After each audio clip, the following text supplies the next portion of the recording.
Olá pessoal, aqui quem fala é o engenheiro e professor Juliano Souza.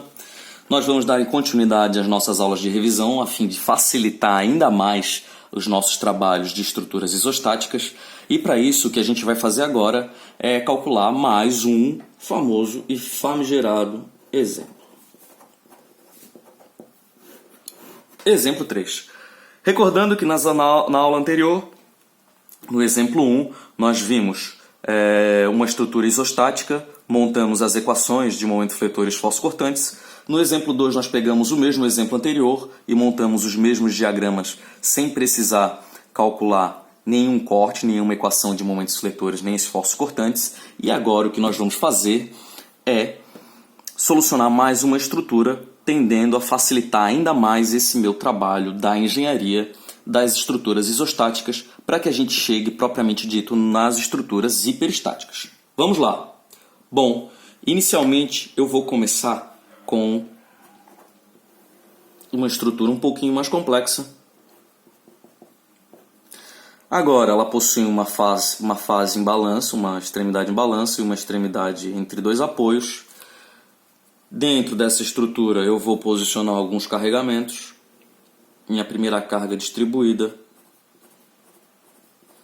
sobre o vão. Minha criatividade não está muito boa, 20 kN novamente. Aqui nessa extremidade eu vou aplicar uma carga. E em um determinado ponto dessa minha estrutura eu vou aplicar mais uma carga concentrada igual a 30 kN. Bom, agora eu vou colocar as minhas distâncias. Aqui eu vou ter 3 metros, 1 metro e 2 metros, certo?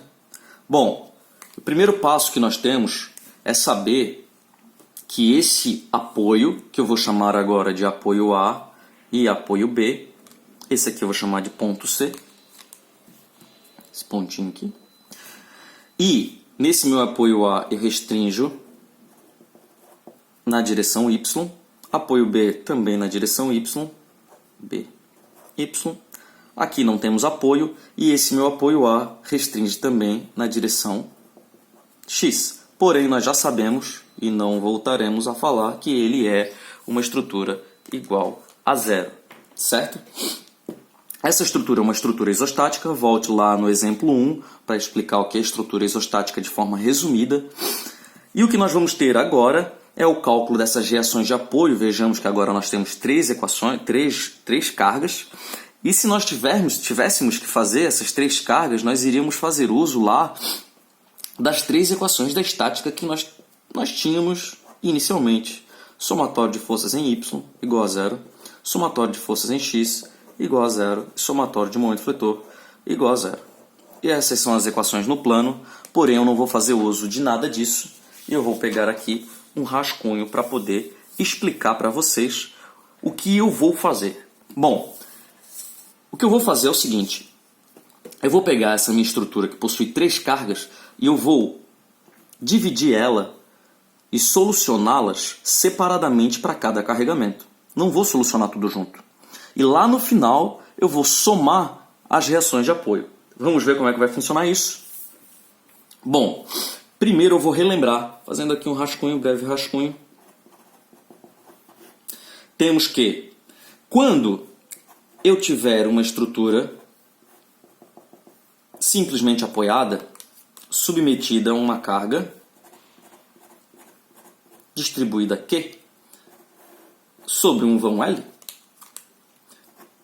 eu vou ter que essa reação de apoio, RAY e RBY, ambas vão ter a mesma reação de apoio, que vai ser QL sobre 2. E essa aqui, QL, sobre 2. Perfeito?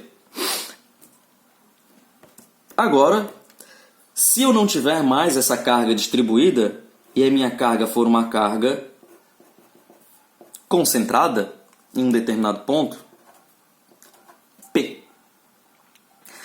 Essa carga P também vai gerar 2 reações de apoio, sendo essa carga P distante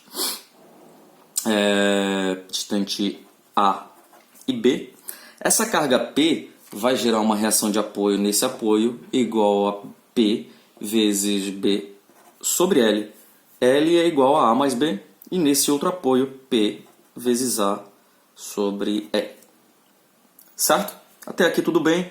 Isso aqui eu estou definindo lá com os somatórios de força, somatório de momento, somatório de momento de forças em X. Para quem quiser mais detalhes, vejam futuramente nossos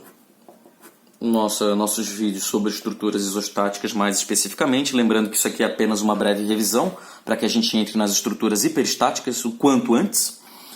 E além disso, eu vou ter que, quando eu tiver uma estrutura submetida a um momento fletor, esse momento fletor ele deve ser resistido por um binário, aqui para baixo, aqui para cima, e esse apoio vai resistir a M sobre L para baixo, e este aqui tem que resistir M sobre L para cima, formando um binário que somatório de forças em Y sejam ainda iguais a zero. E acabou por aí? Não, temos nosso último modelinho, que é sempre que eu tiver uma carga em balanço, eu posso reduzir esse problema como sendo esse problema, tirando essa carga daqui e posicionando exatamente aqui em cima. Quando eu fizer isso, eu trago a carga P e eu devo trazer também um momento que vai ser formado por P vezes o meu braço de alavanca, que eu vou chamar de C. Logo, essa reação de apoio aqui vai possuir P e vai possuir mais esses dois binários para cima, M sobre L, e aqui essa carga P0 e para baixo, M sobre L. Certo? No final das contas, o que eu vou fazer é pegar esse meu exemplo, dividir em cada carregamento e somar as reações de apoio. Vamos ver como é que vai ficar.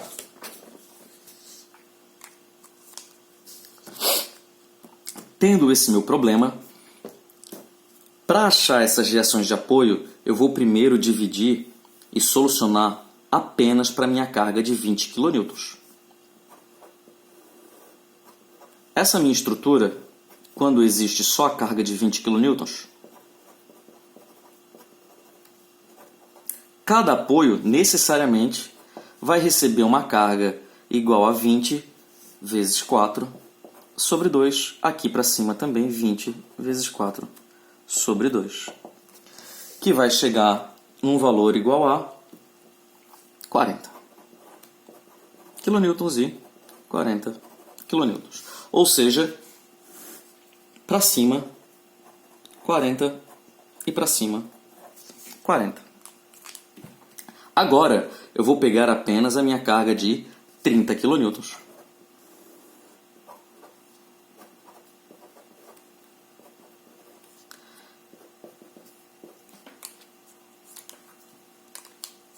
Que está numa distância A igual a 3 metros e uma distância B igual a 1 metro. Logo, essa reação de apoio aqui vai ser formada por P vezes B sobre L, que vale 4. E essa reação aqui vai ser formada por P vezes A sobre L. Isso daqui é o que vai me dar um valor de 7,5 kN, e isso aqui vai me dar um valor de 22,5 kN. Então, 7,5 kN e aqui para cima 22,5. Agora eu vou pegar só essa minha carga de 10 e vou trasladar ela sobre esse meu apoio B. Então, o que eu vou ter é 10 e o momento fletor aplicado. Como essa carga está fazendo girar para esse lado, o meu momento tem que ser para esse lado, de 10 vezes o braço de alavanca, 2. Logo, só essa carga de 10 faz ter um apoio, uma reação aqui igual a 10. Aqui não tem nada. E essa minha carga de 20 vezes 10, de 10 vezes 2, faz ter uma resultante aqui para cima, que vai ser igual o momento sobre o vão, e aqui para baixo igual ao momento sobre o vão. Fazendo isso, nós vamos chegar num valor igual a 5 kN.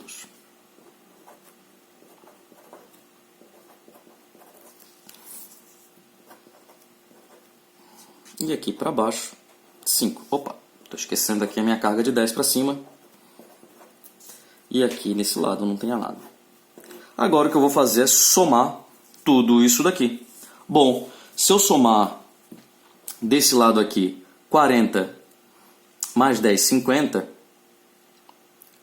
mais 22,5, 72,5, mais 5, 77,5. E aqui desse lado, 40 para cima positivo, 47,5, menos, que está no sentido negativo,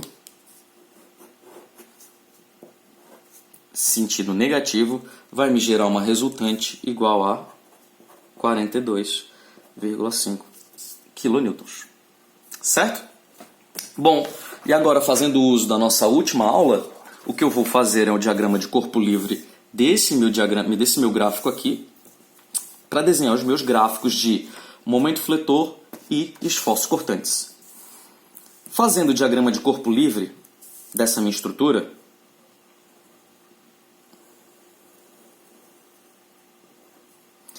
eu vou ter que esse ponto recebe a carga de 10 kN. Nesse meu apoio existe uma carga de 77,5 kN. Nesse meu outro apoio possui uma reação de 42,5 kN. Além disso, temos uma carga distribuída aqui em cima. Até o meu outro apoio de 20 kN por metro e uma carga concentrada de 30 kN. Esse é meu diagrama de corpo livre e com isso eu vou desenhar o meu diagrama de esforços cortantes. Lembrando que toda carga que atua transversalmente à minha barra produz um esforço cortante. Esse é o meu eixo do diagrama de esforços cortantes, cujas unidades estarão em kN. Coloquei todos os pontinhos relativos e de interesse. Vejamos, aqui eu tenho uma quantidade de carga que atua na direção para cima. Logo, o meu diagrama de esforço cortante ele tem que fazer o seguinte, ele tem que ir para cima numa quantidade igual a 42,5. Agora, como a cada passo que eu dou nessa direção, eu tenho uma quantidade de carga acumulada, que até eu chegar a esse esforço concentrado, eu vou ter uma quantidade total de carregamento entre esse trecho aqui igual a 20 vezes 3. Se eu fizer isso 20 vezes 3, eu vou chegar exatamente nesse ponto aqui com o valor de... Esse valor aqui vai ser 42 que eu tenho, menos toda essa quantidade aqui.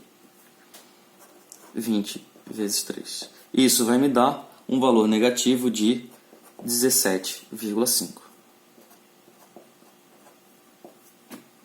Bom, exatamente nesse ponto eu tenho uma quantidade de carga que é toda essa carga concentrada na direção para baixo. Se está para baixo, meu diagrama deve vir mais para baixo numa quantidade de 30. Então eu já cheguei em 17,5 negativo. E eu vou descer mais 30. Eu vou chegar numa quantidade igual a menos 47,5. Agora, se eu continuar indo para a minha direita, eu tenho mais essa quantidade de carga aqui, que é 20 vezes 1. Já cheguei em 47,5 e vou descer menos 20 vezes 1. Isso vai me dar uma quantidade de 67,5. Então eu vou descer mais ainda e chegar em menos 67,5. Exatamente nesse ponto, eu tenho a atuação de uma quantidade de carga, que é a minha reação de apoio para cima, e o meu diagrama ele vai ter que subir numa quantidade de 77,5. Então eu tenho menos 67,5 aqui, e eu vou ter que subir mais 77,5. Eu vou chegar numa quantidade aqui em cima de 10. Como dentro desse trecho aqui não possui carregamento na transversal da minha barra, ele permanece constante. Quando ele chega aqui nessa outra extremidade, ele vai para 0. E aí fechamos o diagrama de esforços cortantes.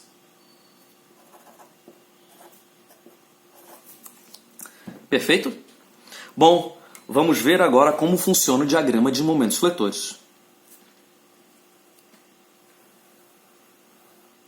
Vou fazer o meu eixo do meu diagrama de momentos fletores, unidades em kN vezes metro. E eu já vou fazer o uso das propriedades que nós vimos lá na segunda aula ou na primeira aula, já não lembro mais.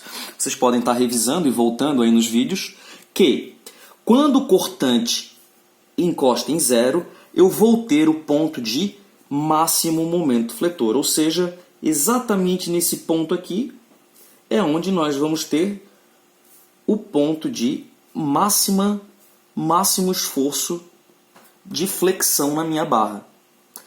Então, nessa minha extremidade, eu já sei que o momento fletor, não existe um momento fletor nessa minha extremidade, então ele vai começar aqui em 0. Aqui no final, também não existe um momento fletor, então ele também vai terminar no ponto de 0. Bom, se ele sai de 0 e ele volta em 0, basta eu saber quanto ele vai ter aqui, aqui e aqui. Nesses pontos, então, o que eu vou fazer é, como aqui não existe carga sobre a minha barra dentro desse trecho aqui, então o meu momento fletor ele vai ser dado só por essa carga de 10.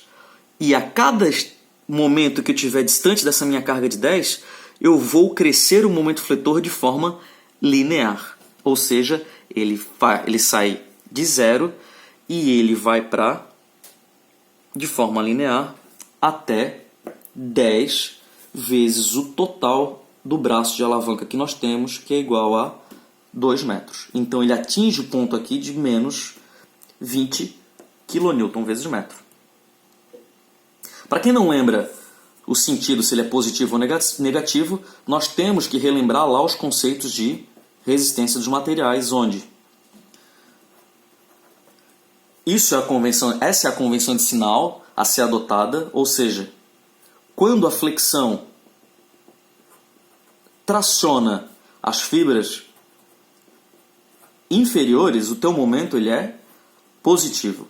Quando a tua flexão traciona as fibras superiores, esse teu momento ele é negativo. Quando eu atuo e quando eu aplico uma carga nessa minha barra, ela vai tender a ter uma flexão, esse 10 kN aplicados sobre a minha barra, ele vai tender a uma flexão negativa que traciona as fibras de cima. Essa tração das fibras de cima faz com que o meu momento fletor seja negativo.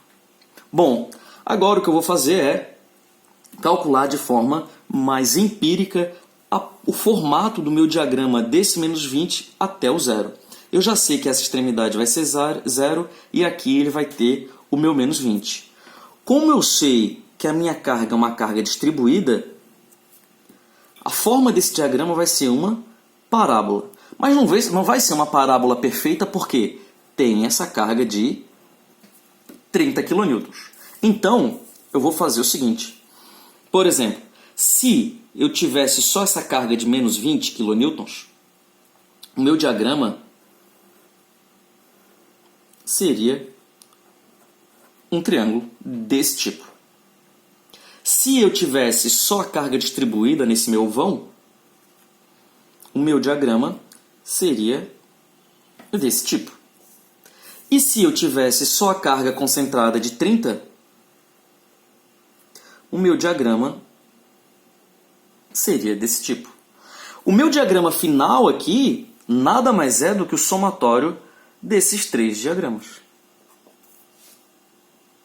E quando eu fizer isso, eu vou ter um ponto de pico aqui, um ponto de máximo aqui, e o meu diagrama vai possuir um perfil aproximadamente assim. Bom, ficou faltando então saber qual é esse momento de máximo. Nesse ponto, o que eu vou fazer é uma extrapolação. Nós conseguimos ver que aqui, esse ponto, ele não está exatamente no meio desses meus dois vãos. Mas eu vou inferir que ele esteja, porque majoritariamente as minhas cargas são verticais. E se ele tivesse, o meu momento máximo seria exatamente no meio. Então o que eu vou calcular vai ser exatamente o momento no meio desse meu vão.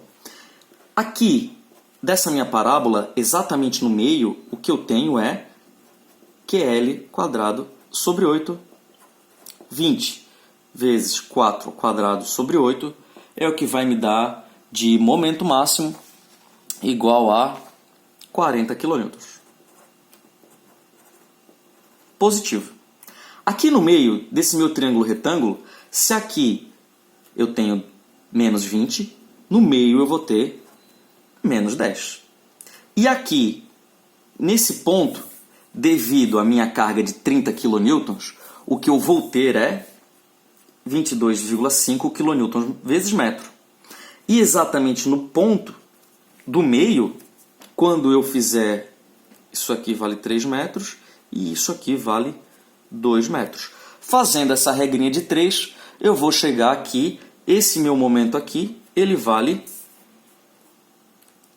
15 kN vezes metro.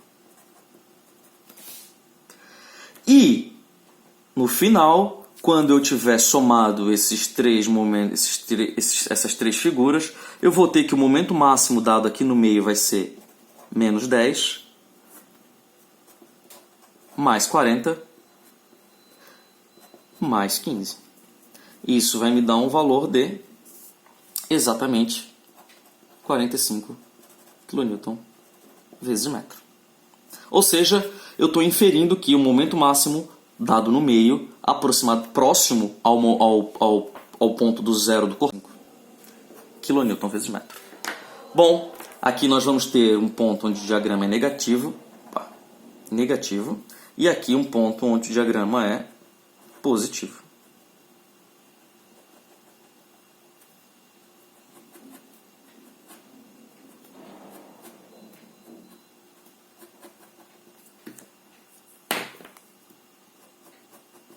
E assim chegamos ao final de mais uma videoaula. Bom, espero que tenham gostado. Vou continuar aqui colorindo o meu gráfico antes que comece o período de dar aula novamente. E dê o like, compartilhe caso tenham gostado. Caso não tenham gostado, dê o dislike também, faz parte da vida. Compartilhe, colabore com o canal e até a próxima. Um abraço!